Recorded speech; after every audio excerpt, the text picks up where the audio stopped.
All right, Emily, we've got another view of your butterfly here, and we like to look at this front view because this we always see all the time, but it kind of gives you a better idea of what your fly looks like as you're coming through. The hand, the arms across the water, your recovery is so good. Like how straight your arms are. Love how your head's still looking down. Your head's not too high in the water at all. So that looks perfect. All right, very nice job there.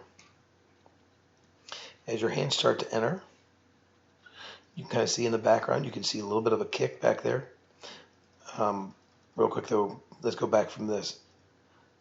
Look at your hands and see how close they are together, right?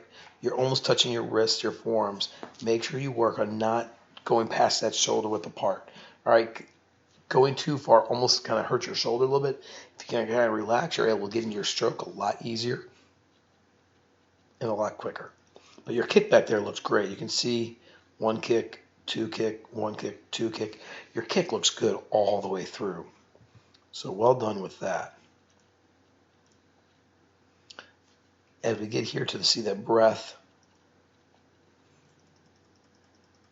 here we're about halfway through that pull. Nice hand entry. You can see here you're about halfway past that stroke and your head is just now starting to break the surface, and there's that breath. Now, the one thing I like about your breath, I love how your head's right near the surface of the water.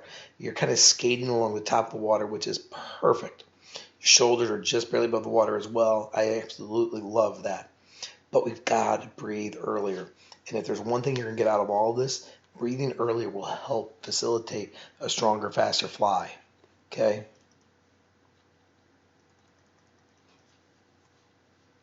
Even with your breath, you do such a good job of getting that head down.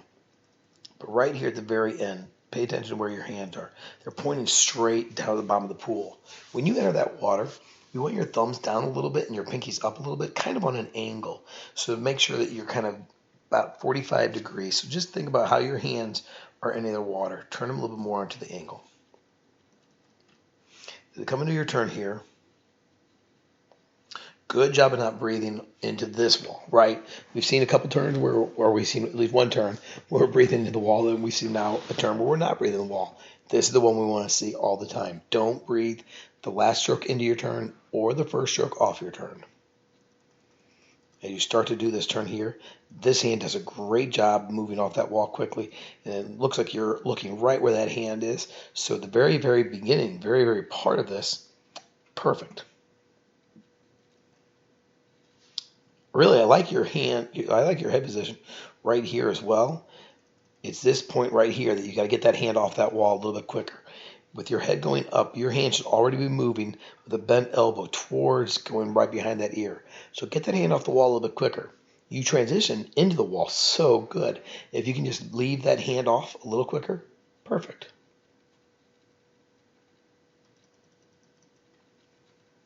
As your hand starts to come off the wall here, you can see again that you've kind of got that hand a little bit too straight. You want to make sure you bend that elbow just a little bit better. And you can see you're starting that dolphin kick almost too quickly. You want to make sure that you're waiting about 2 to 3 seconds before you start that first kick. All right. When you start kicking that quickly, you're not really quite able to utilize your streamline as best you can. The fastest point you are in a race is on your start. But the second fastest point you are is on your turn. So if you can hold your streamline for about 2 or 3 seconds, then all of a sudden what's going to happen is your butterfly is going to be even better. And you already do a great job of coming off the walls nice and long. Look how far you are. I mean, that's still a body length and a half past the flags. So that's really good. But you can go further. Just wait. By the way, as we look at this too, we can see that we have a breath right away. So while you didn't breathe into your turn, you did breathe off the turn. Make sure you're not breathing in or out of the flags. Thanks, Emily. You're fantastic. Keep it up.